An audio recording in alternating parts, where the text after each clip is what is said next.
Welcome to 247 Real Talk. I'm your host, Julian Perry. It's a pleasure to be here with you once again for the 200th episode of the 247 Real Talk podcast.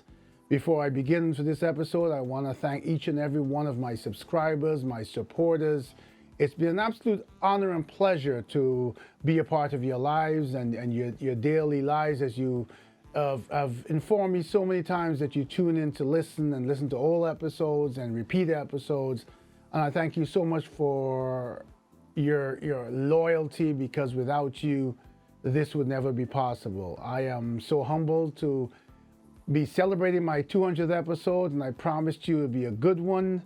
And I'm going to keep my promise by introducing you to a special guest that I'm going to have when I return. So sit back, relax, and I'll be right back with you.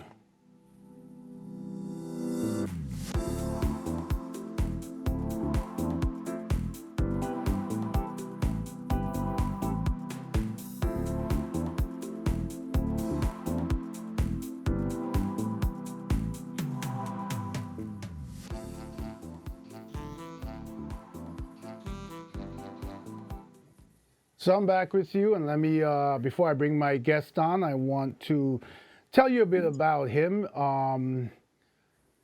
I want to say almost, it's got to be somewhere around 96 to 98, I met this gentleman by chance, where we were living in the same area, same gated community. We quickly became friends, and one of the things I learned as time went by was his knowledge, his passion for life, his passion for activism, and we bonded over that and our inherent need to make a difference in this world that we live in. My guest is retired from the International Brotherhood of Electrical Workers. His name is Mr. Motanya Gladden. He was born in the Bronx, has lived his entire life either in New York City or Long Island. Motanya was raised by his parents, who were totally committed to the freedom, justice, and equality demands of the civil rights movement. He has continued to advance those efforts in himself through his extensive travels throughout the African diaspora. Motanya seeks to use his social media to show how imperative it is for Black folk to amplify our common interests over those things that divide us. For example, religion, nationality, or political persuasion. So I'm going to take a quick break, and when I come back, I will be live with none other than Mr. Motanya Gladden.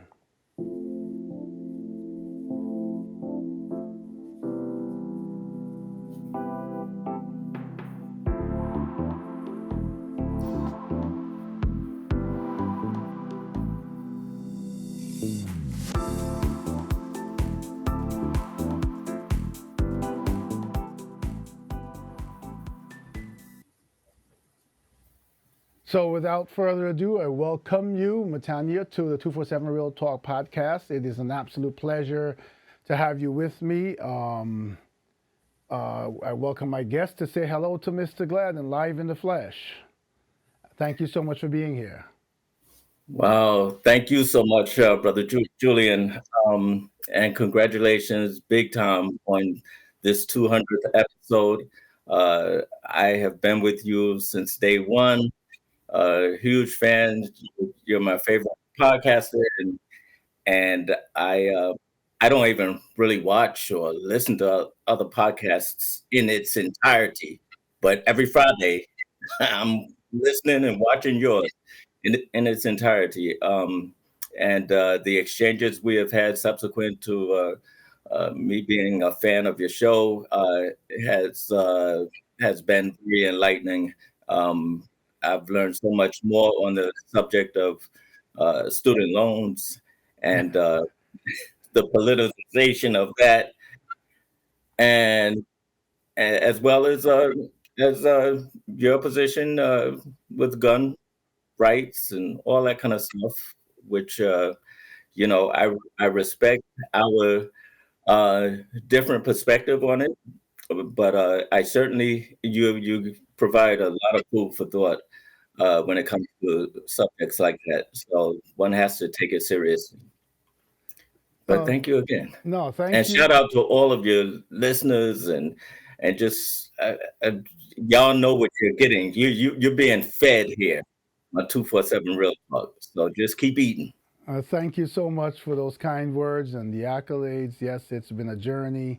I should tell my listeners before I start getting into the questions here to get your insight and input that whenever Matanya and I have an agreement, oh, I have to say disagreement on something, it's followed by WhatsApp messages that last for days at a time and can probably fill a script for a movie.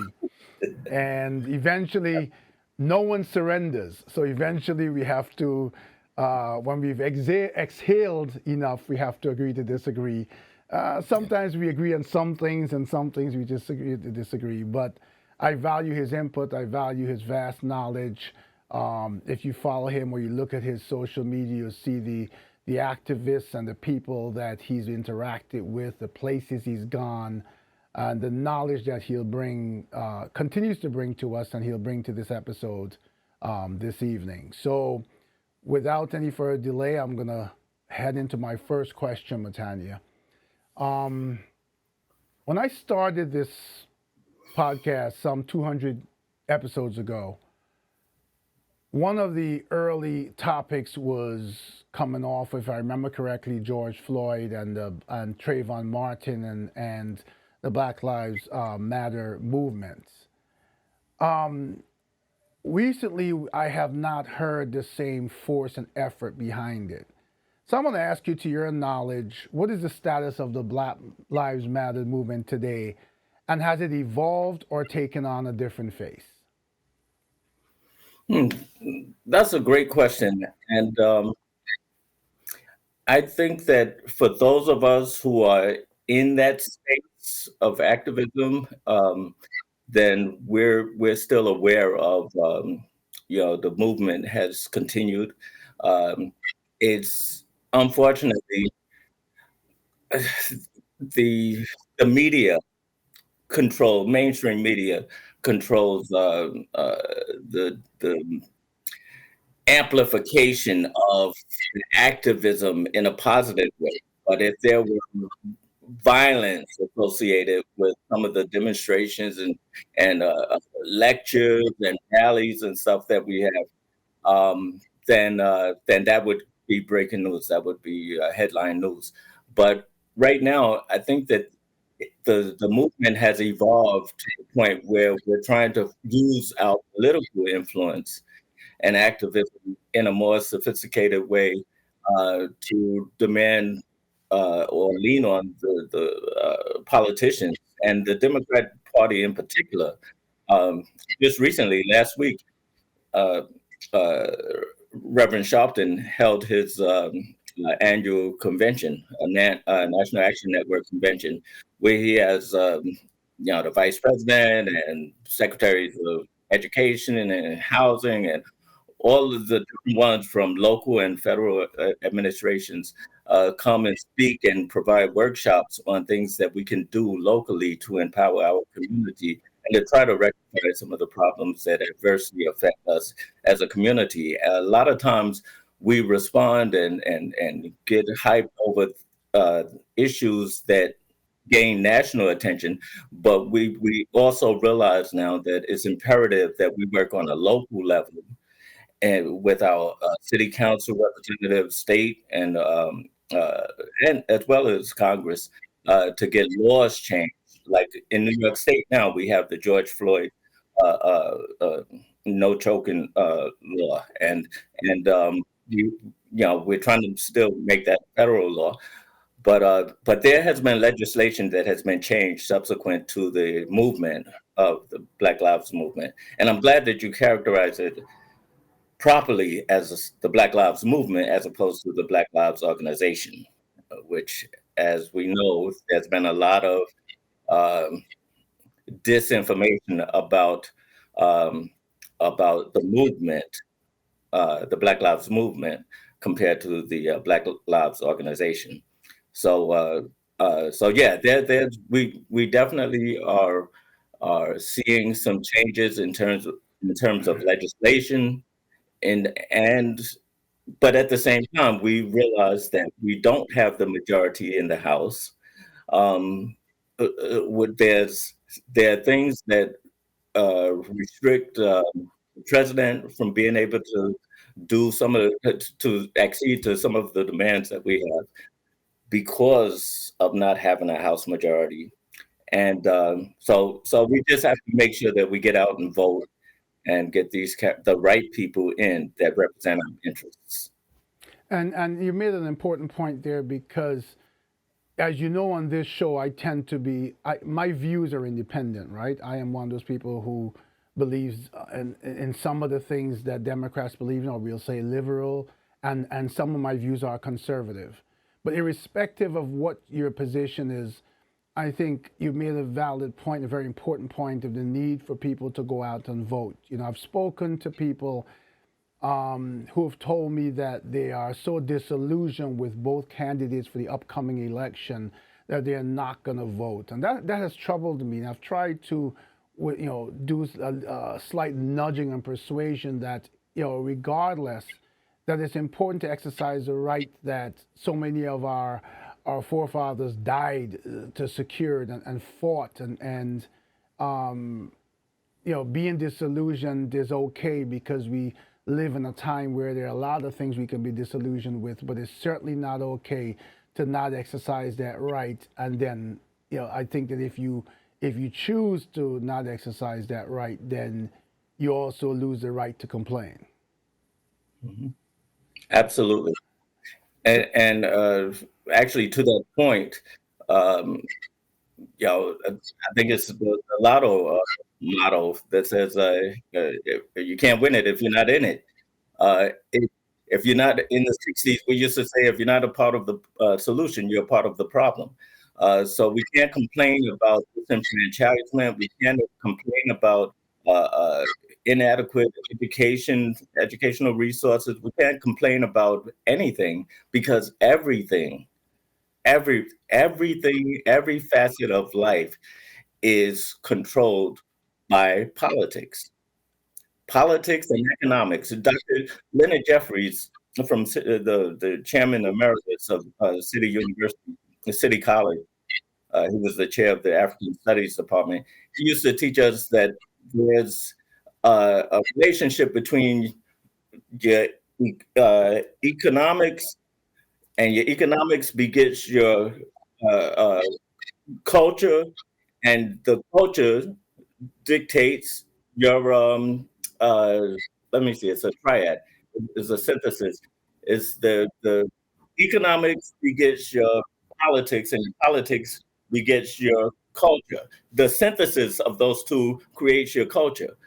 And so we have a culture of disinformation about those things that can empower us and liberate us as a people. And this is something that other people don't make that mistake. The Bible says that God gave man dominion over everything that creepeth upon the earth. And it seems that everyone else is availing themselves of that power except for people of African descent. And when I say that, I don't want to, I'm saying that intentionally because I don't want to localize it to the African American experience. As you know, I travel a lot, and throughout Africa, they're going through the same thing. The effects of colonization on Africa has been devastating, and But to hold some on, degree. we're gonna get to that. Oh, You I'm don't sorry. don't get ahead of me now. Mhm. Don't get ahead of Yeah, me. yeah, okay. Okay, so But it's part of what I'm trying to do is to get us out of the myopic uh, uh, perspective of just looking at everything as an isolated situation. There's a continuum. There's a pan-Africanness to all of this that needs to be addressed. And our struggle here can't be isolated from that in Central and South America or anywhere else in the diaspora, as well as Africa.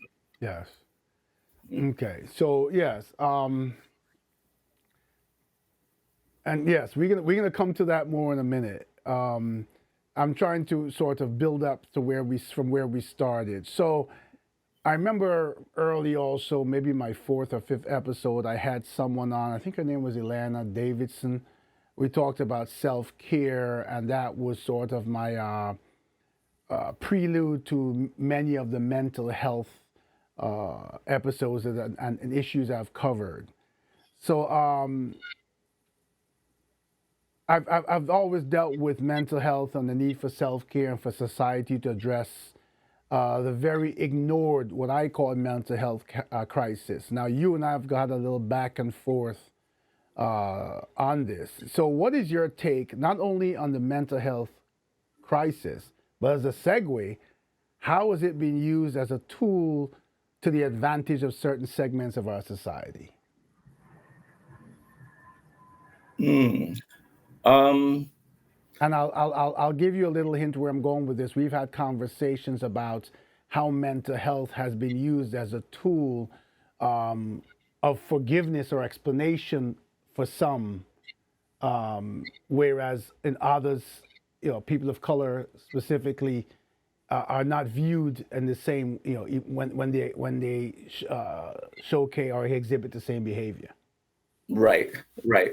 Well, the manifestation of our post-traumatic slave syndrome is evident in practically every facet of our life, and the criminal justice system is based on that type of dichotomy that that is when others commit atrocious crimes or abhorrent behavior, then it can be attributed to some sort of mental illness, as opposed to us, that we are just criminally uh, predisposed to certain types of behavior that makes us subhuman, and therefore not entitled to the same extension of mercy in the courtroom, or fairness or anything, because we're not looked at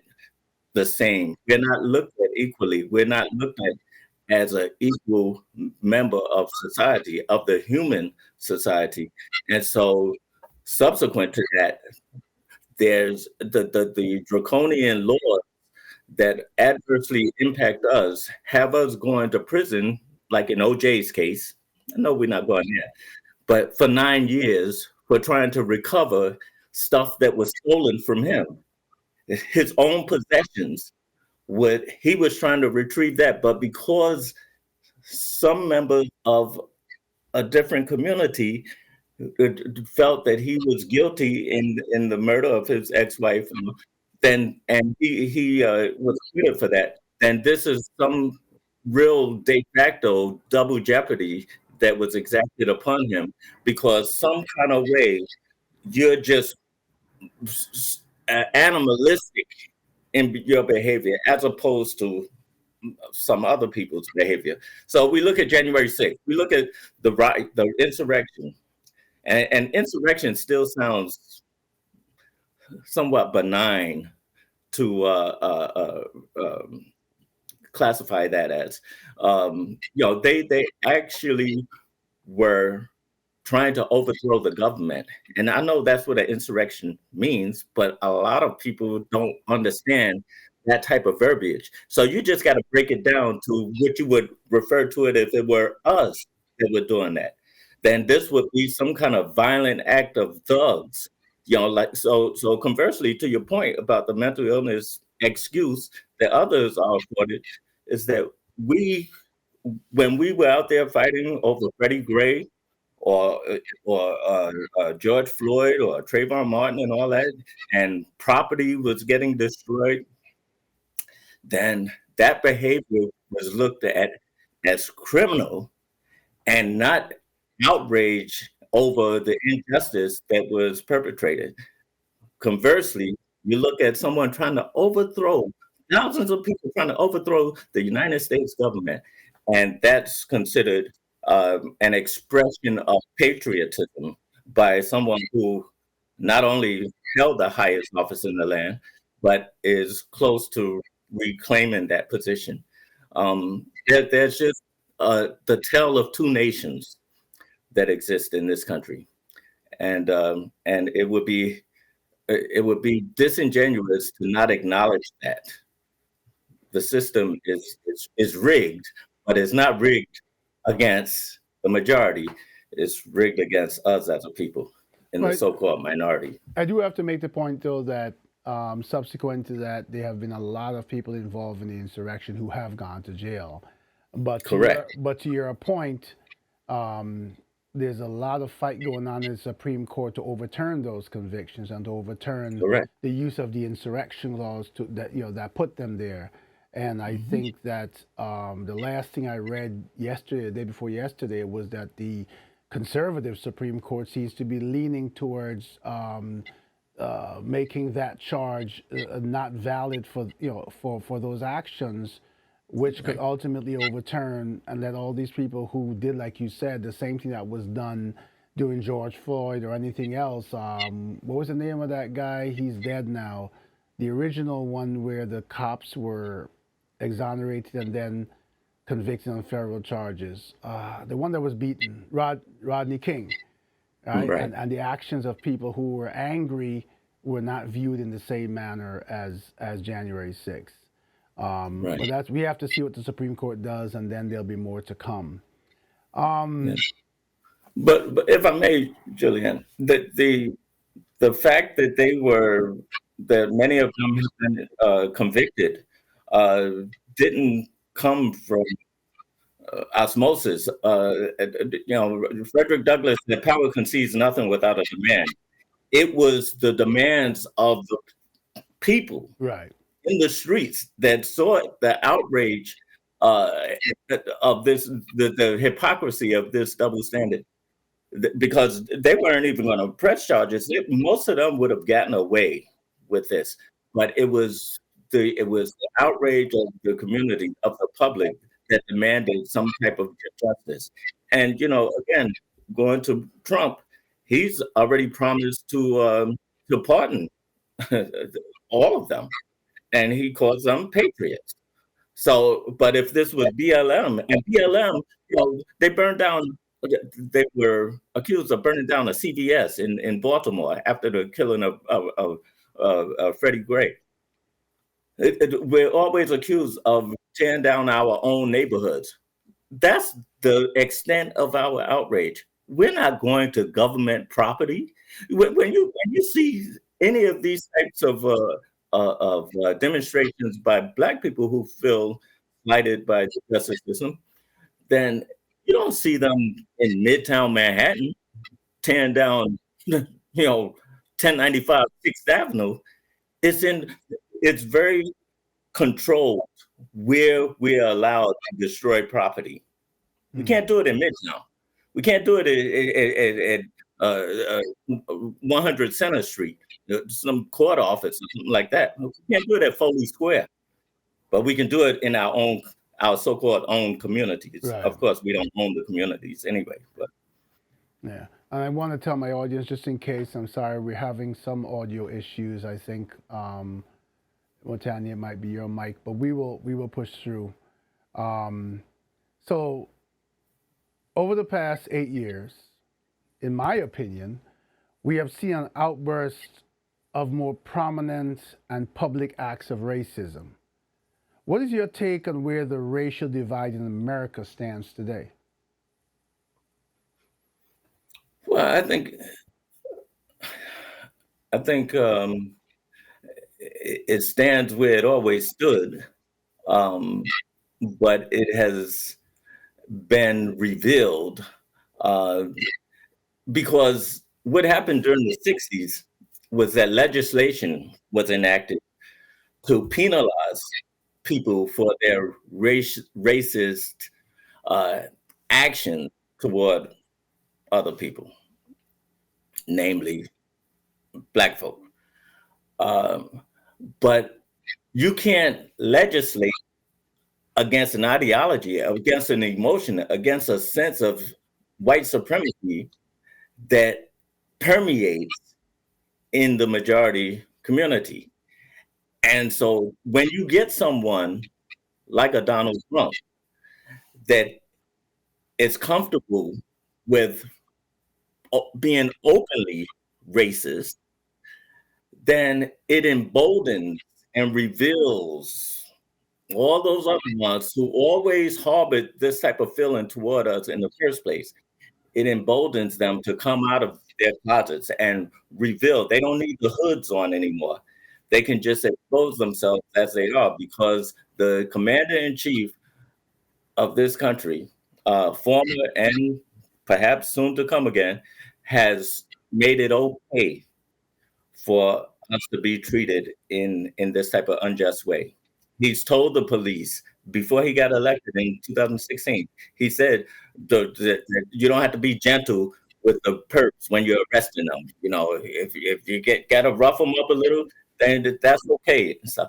This type uh, of license coming from the head of this country, the most powerful man in the world. Um, of course, if you already harbor these type of racial proclivities, racist proclivities, then of course you don't have to hide anymore. And so that's what we're seeing. These same people that I used to work with, many of them were uh, totally down. Their whole demeanor changed when Trump got into office.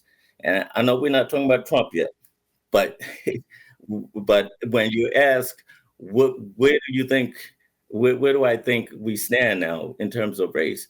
Then Trump is not the one who changed it. He just helped embolden those who already felt this way in the first place. So the first day that he was elected, after the election in 2016, my shop steward at work said, "Okay," and I was running late as I usually was there 40 years. So I wasn't trying to be there at 8 o'clock. But that on that particular day, he was so happy. He saw me coming in and he said, "Okay, Trump's in office now, and no more of this affirmative action stuff. You know, you gotta get here on time and all that." They just automatically felt comfortable with saying things like this, you know. Mm. So it was a whole different mindset. No more political correctness. They feel liberated. We're the ones that have been seeking freedom, justice, and equality all these years, but they're the ones who have felt the most empowered now. Okay. Yeah, I hear you. So one of the things that it keeps staying in the same challenge of racism in this country, and it is systemic in sort of every part of our society.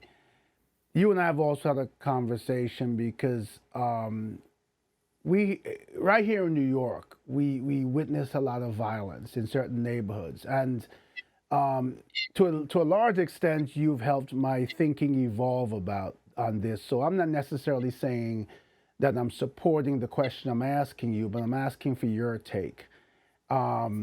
We often hear about black on black crime, and you've often said to me, "How is that different from any other crime?" And I've said, "Well, we're hurting each other," and you've made a point about how these things are reported and how they are sort of the spotlight is put on certain issues and certain areas and races for obvious gain and advantage of others. So tell us, a little bit about the conversations you and I have had about, when I first came to you and I, argued with you about um, my thoughts and my anger about what I was seeing going on in the black communities. Right. Well, I feel that, and to be clear, we bounce off each other. We've been enlightened by each other. This shared exchange has led to some things that I had to uh, become honest with myself about, and say that Julian has a good point on this, um, and so to that point, I will acknowledge that disproportionately we do commit a lot of crimes against each other. Um, I think my counter to you, and I'm getting a little more echo now, Yes, I'm but not sure why. yeah, but my counter is that when we start colloquializing terms like black on black crime, but there's no similar thing to describe other people who commit crime within their community. Like 87% of crime that's committed by whites is against other whites. Um, so we don't have the monopoly on criminal behavior. And so that's the thing that I want to focus on as well. That there's always this narrative that what we do to each other is more pernicious and insidious. 6 million Jews were killed by other Europeans, but they won't look at that as white on white. They'll look at Rwanda, between the Hutus and Tutsis, they'll look at that as genocide, and stuff, but they won't see what happened between Europeans as that type of genocide, white on white crime. They won't look at what's going on between Russia and Ukraine, white on white crime. They won't look at what's going on between China and Taiwan as potentially as yellow on yellow crime, or Pakistan and India. That was one nation at one point until 1947, 48, when the British separated Pakistan, the Muslims that lived in Pakistan, and created a separate country. But India and Pakistan have been at war against each other ever since then. So the same thing, North Korea, South Korea, they don't look at that as same race fighting against each other and stuff. But there's something that's so insidious and pernicious about what we do as Black people to each other. And there's a reason why they have to create this narrative that we are so subhuman that we are not entitled to the same level of respect and human frailty, and the Bible talks about us being born in sin and stuff, and we have taken that to mean that it's only us, but no, is Jesus died for everyone's sins, right? So it's not just us that's committing these type of atrocities. When we look at Parkland and Columbine and all these mass shootings and stuff, I know there's been exceptions, but the exception proves the rule. That the rule is that practically all of these cases are white kids killing each other, but we don't look at that as white on white violence. They almost have a monopoly on that type of crime, but we don't look at it in the same way that we look at it when a Black kills another Black kid in Brownsville. We just don't see it the same way. And subsequent to that, the penal institution convicts us and incarcerates us and penalizes us disproportionately worse than they do other people. Mm. And this is just unjust and unfair. Well, and that's a good segue into, and I'm going to get to where you were going before now. Your travels have taken you to many parts of the world, including several places, I know, in Africa.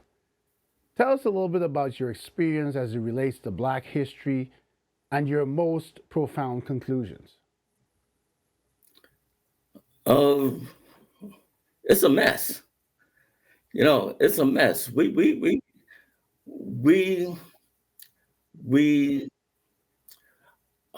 we've made a lot of progress. I mean, I've been to Ghana, which was the first country in sub-Saharan Africa to earn its independence from colonial rule, and I've been to South Africa, and since '94 they have abolished apartheid, but de facto colonialism uh, and apartheid still exists in these countries.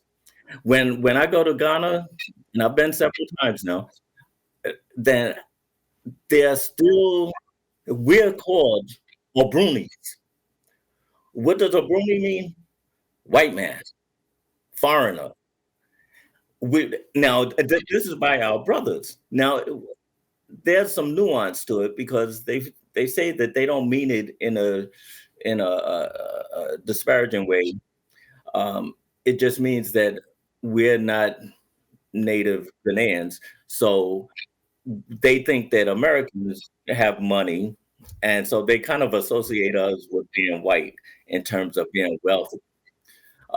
But they don't realize, many of them, the history behind that and how it's an insult to us to be called white. We wouldn't even be coming visiting to Ghana, visiting the motherland, if we were trying to be white.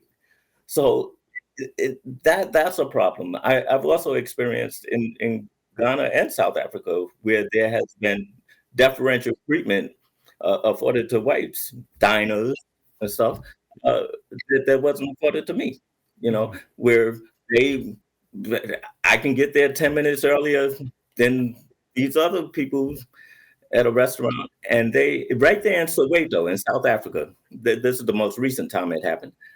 I'm there like an hour before this party of whites at the next table, a whole family of them. And I'm sitting there waiting for just my beer.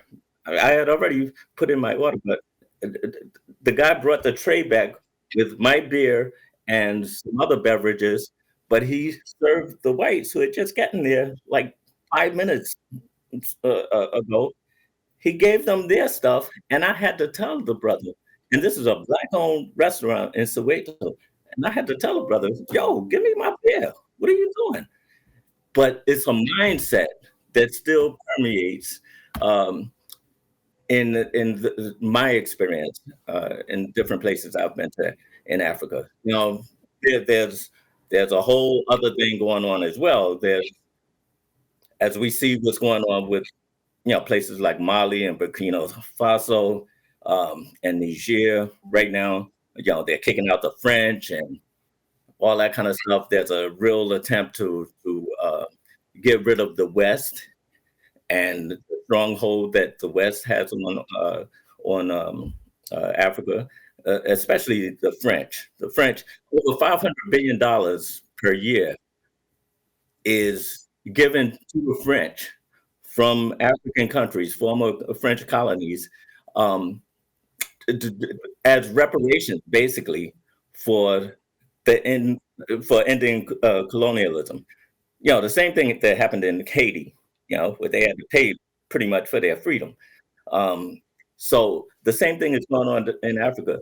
And then, not to mention the IMF and the World Bank and all this that give out these loans that you can never repay, because at the same time, like right now in Kenya and South Africa and Uganda, there's an effort now in Rwanda, especially. I love the president of Rwanda, because he's like, no, we're not gonna have you Europeans come in and exploit our natural resources. As you know, Africa has the largest natural resources of deposits of anywhere in the world. Mhm. And we're not going to let you continue to come here and exploit this. And we have to, like in the case of like Ghana, we're buying chocolate from you, but we're supplying you with the cocoa. Right. And it's going to Sweden, and you're bringing it back and charging us these exorbitant prices. And the same thing with oil and everything else. In Burkina Faso, the brother was saying that y'all have electricity in France, but we don't have it. So we're giving you all this, the cobalt and other resources to help your energy problems in France, and you have 100% electricity, and we have less than 10% of our population has adequate electricity. Right.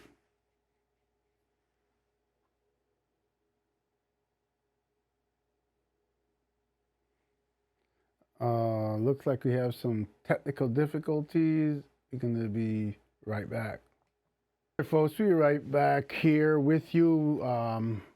We apologize for the little break in coverage. Motanya had some issues with his laptop, but he's back on, and we're going to continue this most intriguing conversation. So you were telling us about um, Africa. Right. Yeah. So basically, what I was saying is, you were asking about the my observation and experience Yes. traveling throughout Africa and the diaspora. Um, I, I'm encouraged because I'm seeing a new type of leadership in Africa that is waking up, whether it's in West Africa or East Africa, South Africa in particular. South Africa has a leader that I've really been following, and I'm really impressed with, named Julius Malema. He's potentially going to become the next president of South Africa in the elections next year. But in terms of, we're making so much progress. That's the discouraging thing. Every time it seems like we're making progress here in these United States, then you kind of feel like this is a movement that's exploding around the world. And then when you get to other places, even uh, the Caribbean, then you see that we still have a long ways to go, because it's a mindset. It's a mindset that everything is isolated. Instead of Kwame Nkrumah, he was one of the founders of the Pan African movement, where he wanted to implore all of us throughout the diaspora to have one goal, one aim, one destiny, as Marcus Garvey talked about, so that we would not separate our issues based on where we reside, but we would, because there's less power in that type of fragmentation. So he's trying to get uh, Africa, all 54 countries in Africa, to have one currency, one ideally one leader. Um, and this was originally the purpose of the Organization of African Unity that was founded back in the 60s, to have this type of Pan-African movement where there would be one Africa. The same thing that was done with the Euro. Um, you don't need visas to go from France to Italy, England, and all that. Well, England might be different now because it's not part of the Euro. But in Africa, there's so many things that inhibit their ability to trade with each other, because each country has to, the citizen has to have a visa to get across the border, and these borders are artificial in the first place because they were created by the European colonizers as a result of the Berlin Conference in 1884 to 1886, when Africa was split up and divided, and by the Pope. He said, "Okay, you take this territory. The Germans could have Tanzania, which is back then it was called under the German name Tanganyika, or the Belgium could have Rwanda, and the British could have Ghana, and the French could have Cote d'Ivoire, or the Ivory Coast." And they just created these artificial boundaries where people of the same, many of them of the same ethnicity, were separated. And the same thing happened in these Americas, the Western world. And so that type of division still exists today, and it's inhibiting growth. And this is what was stifling the growth of the European countries, because they're such small countries. So they united, and they have one currency and all, and they have more power now as a result of that. And so the same thing is being advocated in Africa right now under the current leadership. So when you hear about these coup d'états taking place in in uh, in uh, uh, in Africa, particularly in West Africa, then you have to be encouraged by that, because this is a movement of self-determination. to break the chains of colonialism and neocolonialism that continues to have a stranglehold on the growth of Africa. And another thing that Paul Kagame talks about is the now you want Africa to join the rest of the world with this climate control thing and green energy and all that. After you have made your money off petroleum, you have become the wealthy nations that you are, full of all this military might and all that, based on our natural resources. You weren't thinking about the environment. You weren't thinking about green energy then. But now that we want to start using it for ourselves and stop exporting, but using it for our own development, then now all of a sudden you want us to cut down on oil, on fossil fuel. And it's just another way that they want to stifle the growth and development of Africa. Okay. I know that we could, that passion, I know that we could go on for a long time, but I gave you some questions about your expertise, and I'm going to shift just for a moment to things outside of the ethnic conversation. And I'm going to switch to something that you and I talked about in another part of one of the topics I covered, and that is healthcare and the healthcare industry and their lack of empathy for the sick and their failure to take responsibility. And the fact that I had a situation, and you reminded me of one of yours, where they put the burden of proof and sometimes the financial responsibility on the patients when it's theirs. And I know you experienced something. So, what is your take on that based on what you experienced? Well, I'm glad you brought that up because I probably told you about this a few weeks ago, and my own personal experience with that, what I told you about, was a surgery that I had um, back in 2022, and my insurance paid for it, paid the surgeon and all that. All I owed was a copay. But all of a sudden, 2 years later, I'm getting a bill for the same amount that my insurance company already paid, already cut a check for. It was over $6,000. And so I'm getting a bill for this $6,000, and it doesn't have my surgeon's name on it. It has some other guy's name who I wasn't familiar with. And so I went back to, well, I spoke to them on the phone several times, and they were like, well, I don't know, but it shows that this is an outstanding debt. And I'm like, 2 years later, I'm just getting this. And they said, we don't know what happened, but yeah, it shows that this is it, but we'll look into it. So then I ended up going back to the doctor's office out in Long Island and to try to ascertain, what was really behind this.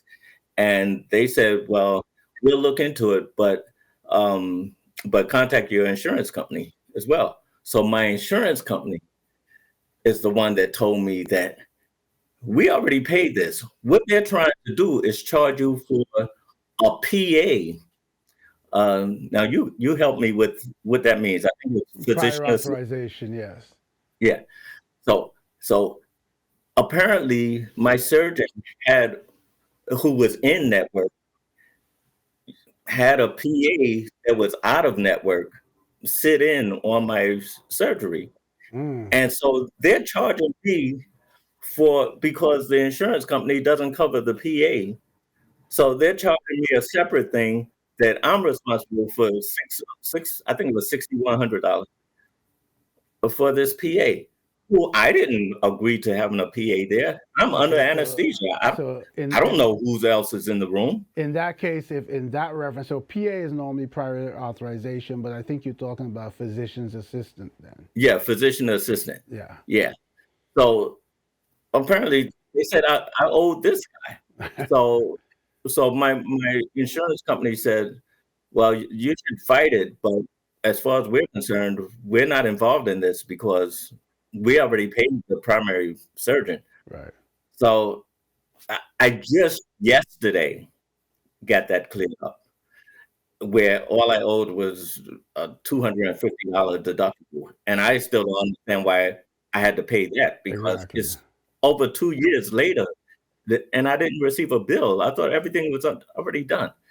But so what made me curious is if this was some type of attempt at double dipping or fraud on behalf of the doctor's office. Is this something they commonly do? And maybe people that have a lot more money than me, which is the majority of people, um, would just write a check and think that they owe this. Yeah, I But think it is because in my case, if you remember me recounting, um, I actually went to bat for the insurance company because in my case, I had equipment that was recalled by the manufacturer. mhm, And as far as I know, my knowledge, if the manufacturer is saying, look, we have a problem with our equipment that's a health hazard and we're going to replace it, if the mhm, insurance company already paid for the original equipment, why is Apria now allowed? I'm going to call their name out because up to this day they never got back to me to say, they mm, looked at the fact that they erroneously submitted the claim and were mm, hounding me down for money that I had nothing to do with, right? It's right, like I'm driving my car and Toyota says, "Hey, we got a recall. We'll take your car and give you another one." Okay, mhm, equal value. I'm done. That has nothing to do with me.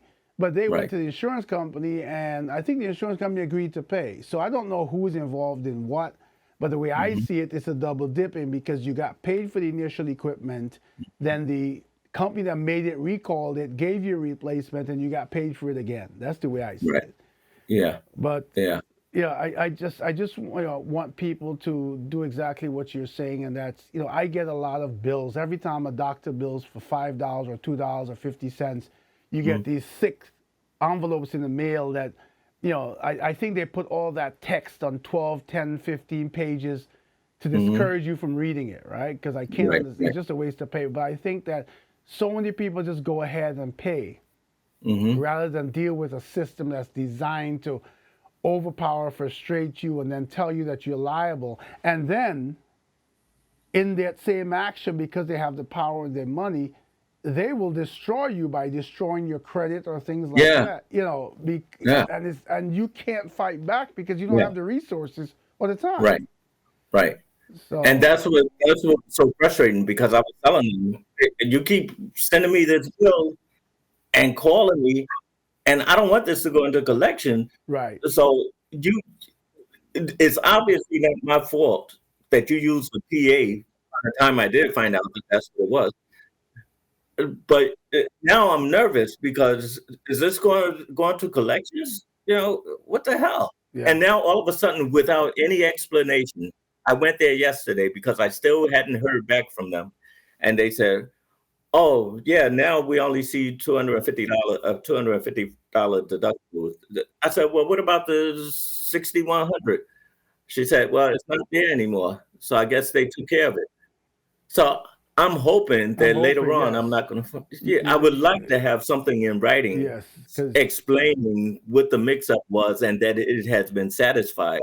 Because But the worry about that is, and I dealt with something else. I don't think it was the healthcare industry, but I dealt with something else where I resolved it on something on that front, and then like 3 years later, I mhm, get a letter from a collections company. Because these people are so dishonest. They will, at the end of the year, or the end of the tax period, they will write off that as a loss and mhm, still turn around and sell it to a collections company to get what they can out of it.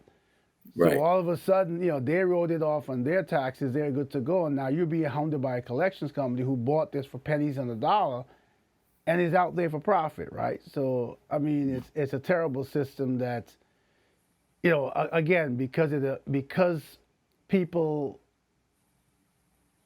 middle income and lower income people are the ones more susceptible to it, right? Because we don't have the means and or the ability or we don't know the right people to fight back, whereas people of privilege can make a phone call and it all goes away. So right.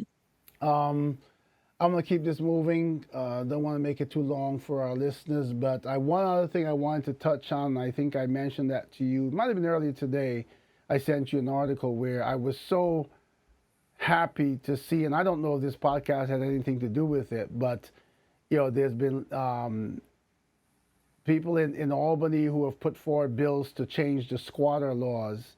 And there was a case that I highlighted where this lady in Flushing inherited a house from her father who is deceased. And she went there when the neighbors told her that people were living in the house. And she got there and went in and found people in her house, and she argued with them, and then they walked out of the house, and she had a locksmith come right away and spend hundreds of dollars to change the locks, and then the people returned right in front of her, sort of had a tussle with her and broke into the house, and then she called the police, and the person said to the police, "Well, she's a landlady and she's harassing me," and they handcuffed her and arrested her. It turns out that ultimately the Queens DA got involved, and when they investigated, they found out that not only this guy was squatting, but he was renting out rooms in her house. As of today, he's arrested. He's been charged with several charges, and he could face as much as 15 years in prison. I understand that sometimes people who squat, I mean, maybe in some bad situations, and everything is black and white. But we know what it is to work hard to own something of your own, and what your home means to you. And for someone to violate you like that, and for New York and around, it's actually not a New York law, it's a federal law.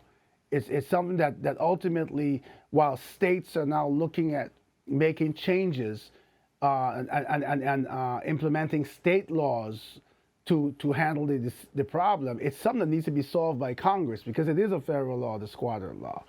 And I was very happy to see that something's being done in New York, at least. I think there's some other states. I forgot 2 or 3 other states are also pursuing the same. And I'm not wishing. I don't know this fellow's life what it's like, but I'm sorry if he has to be the example. But maybe there needs to be an example made so squatters understand now that when someone goes on vacation, you decide to break in and stay in their home, and they come back and they have to find some place to stay because you've taken over that. It's such a personal space, your home. Your memories, your everything is in there. And to have a stranger living there, and you have to walk past your own home and can't enter, but you can't stop paying the bills. You have to pay the light to get. It's just in this day and age in 2024, I think it is shame on us as people of quote unquote intelligence and lawmakers to allow something like this to not only exist, but to not rapidly respond to fixing this issue. So I wanted to bring that up because I think that it's something that I really felt pain for the people who experienced it. Yes. So But can I say something to sure, that? sure, sure, The, sure.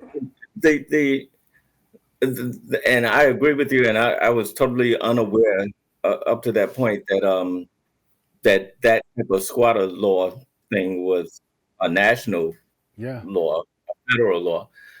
Uh, and one of my best friends, I think I told you, he was a victim of this type of thing where he lost his mother's house to someone else altogether. She died, and nobody was in the house for maybe a year or so. And then when he wanted to sell it, then he discovers that somebody else is living there, and they've made renovations and everything, and he can't do anything.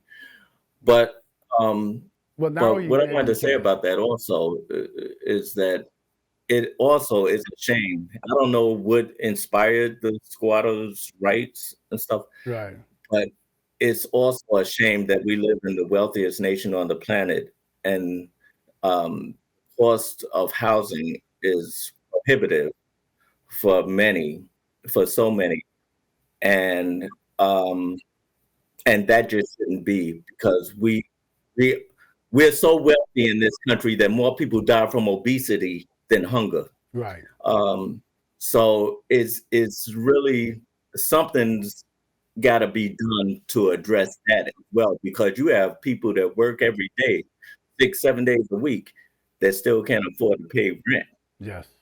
in New York, Yeah. and that's just not fair. And then when Republicans talk about, there's no need to increase the minimum wage and stuff, it's like, come on, what are we doing here? What are we saying? Yeah. Well, You know? I'm gonna say two things to that. One is that yes, I agree that someone first of all told me, and I can't vouch for this, but this is what I was told, that in terms of what you mentioned about the squatters law, that it was initially designed more geared at domestic violence, right? Where you'd have a couple and a young lady would be living with a partner, whatever, and then she'd have a few kids, and then whatever happened, and you would kick her out the house after you're living there that law. So it wasn't designed for what is being taken advantage of and used for now. It was designed to protect people who were living in the house and someone just wants you to come home and they want to throw your bags out in the street and your kids and everything else. So, but Mhm. that's what human beings do, right? Take something and twist it to their advantage, right? Yeah, yeah. In terms of, the affordability factor in terms of housing, yes,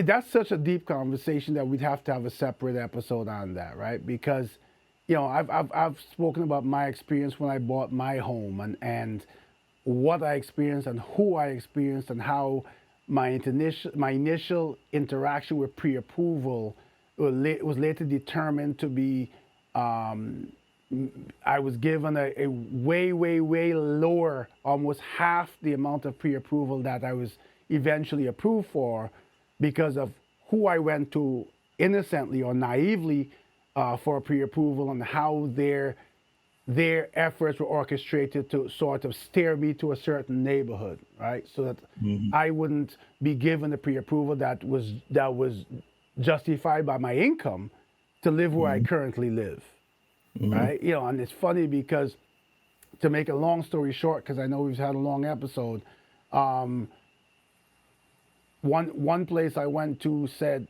uh, initially I did this online, right, innocently. I'd never done it before, but one person told me, oh, we could only approve you for 300 and something thousand, and then another one said, I said, well, that's kind of low. So I went to another one. They came back and said, well, we can only approve you for 200,000. And my wife kept telling me that's nonsense. You're being you're being stuffed into this category that's basically on racism, on a systemic racism, on the color of your skin, and It's eventually, redlining. right? I went to someplace different, same major bank and everything else, someplace different, and I was approved for almost 700,000. How does that happen with the Hmm. same income, right? Hmm. I have good credit. I have, so, but that's another episode because I know we could go on along about that one. But Hmm. I'm gonna wrap this episode up with you're allowed 60 seconds to answer each one to give your position. 60 seconds. Wow, I'm scared. Number one, what's your take on our criminal justice system as it exists today? 60 seconds, go. Well, it's not criminal justice. It's a criminal system. There's not much justice to be found in it when you have disproportionately so many people, so many of us incarcerated. It has had little to do with the reduction of crime. We have more people incarcerated in this country than anywhere else in the world, yet and still we have more homicides. We have more serious crime than any other industrialized nation in the world. Okay. So the criminal justice system is not working. Okay, it's hard to keep you. I know that. That's why I did that because I know where that will lead to. Oh. Number two, and this one I'm gonna make sure you stick to 60 seconds because I know this is an explosive for you. Policing in America. Policing in America. Well, I don't want to get in trouble or get you in trouble, but I would say that the why is it that the neighborhoods with the most police also have the highest crime rate. The neighborhoods that have the fewest amount of police have the lowest crime statistics. That's just a fact. So people can infer from that whatever they want. But more policing does not necessarily mean a reduction in crime. Okay. Gun control in America. Go. Well, it's out of control. Um, this country, again, uh, we have more guns in this country than citizens. Uh, we can talk about, we can argue whether it's legal owners or illegal. It doesn't matter. We as a society are not sophisticated enough to exercise our right to bear arms. We have proven that we are not sophisticated enough to handle that right. That's why we're killing each other more than anywhere else in the world by the use of guns. Okay. So that's it. Okay. And I'm going to give you a little longer to answer this question because it completely digresses from everything we've discussed tonight. So, last and not least, giving you a bit more time, what is your advice, if any, as I look at you and I see your social media and I see you every minute with a suitcase? What is your advice, if any, for living life after retirement?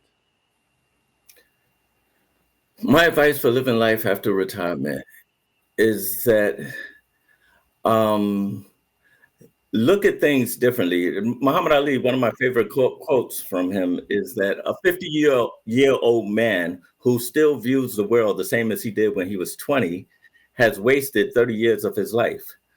So I take that to mean that there's a whole lot of other things that I need to purge my mind because I have fewer years ahead of me than behind me. And so I don't want to waste it on frivolity and stuff. I want to pursue what I call peace and increase. I want to pursue my own personal happiness and relevance and purpose. And for me, that is to continue to travel as much as possible, particularly throughout the African diaspora, because I've always been into so-called Black studies. And so now to actually have a chance to walk in the footprints of these historic things that have transpired and to walk in those footprints and get a visceral feeling of what went down there. Like even in the slave dungeons of Elmina Castle and so-called Castle and Cape Town, or slave dungeons in South Africa.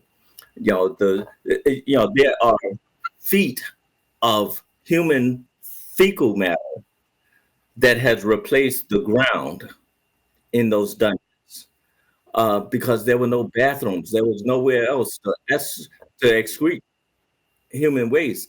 So, I mean, the horrors of this experience, to be able to walk in that space, then I have a better appreciation for the African struggle and the urgency for liberation. And so that's what I want to dedicate these retirement years with by pursuing answers to these questions and purpose, and to share my social media with everyone that they may get to at least see things for themselves that they otherwise would not be able to go and travel to themselves.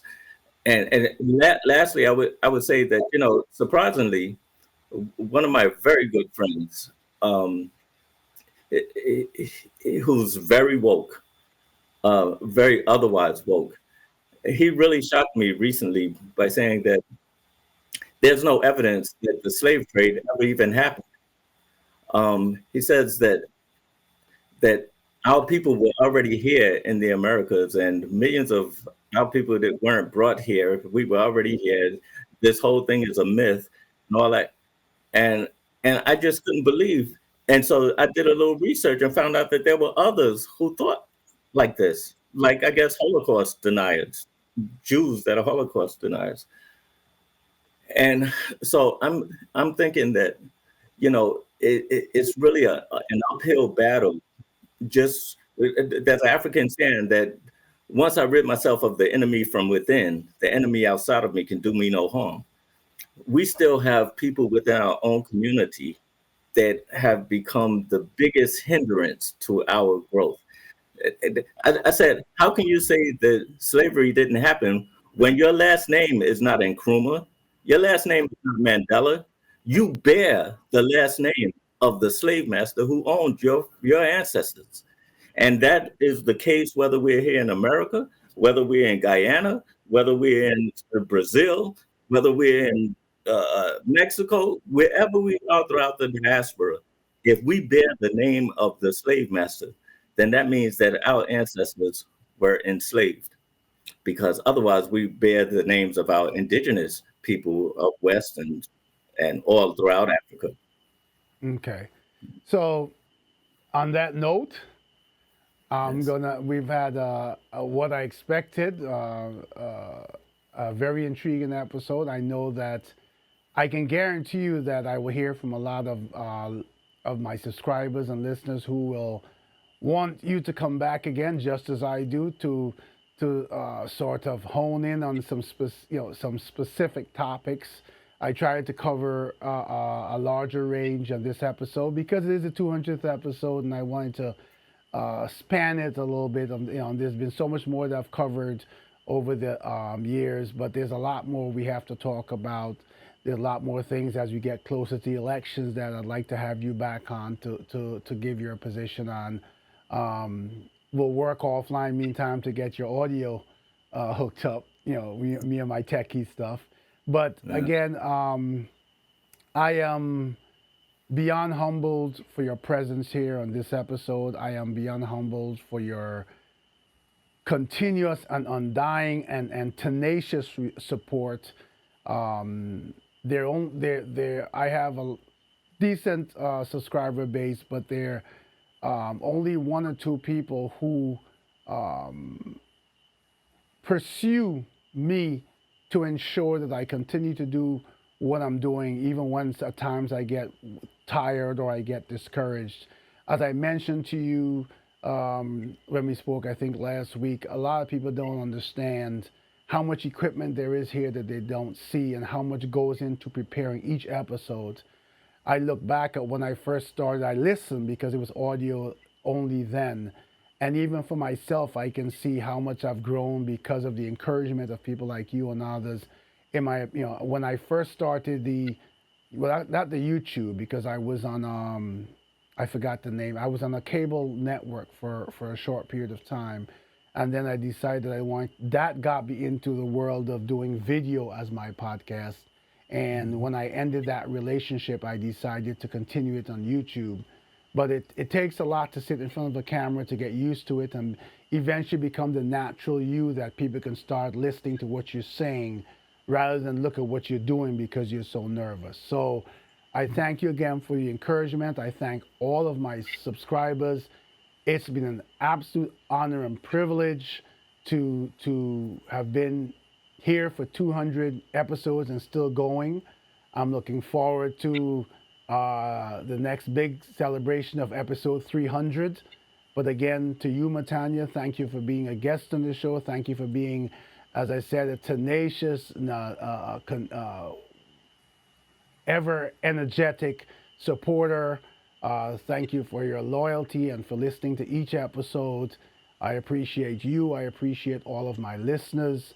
This has been an absolute honor and privilege in my life.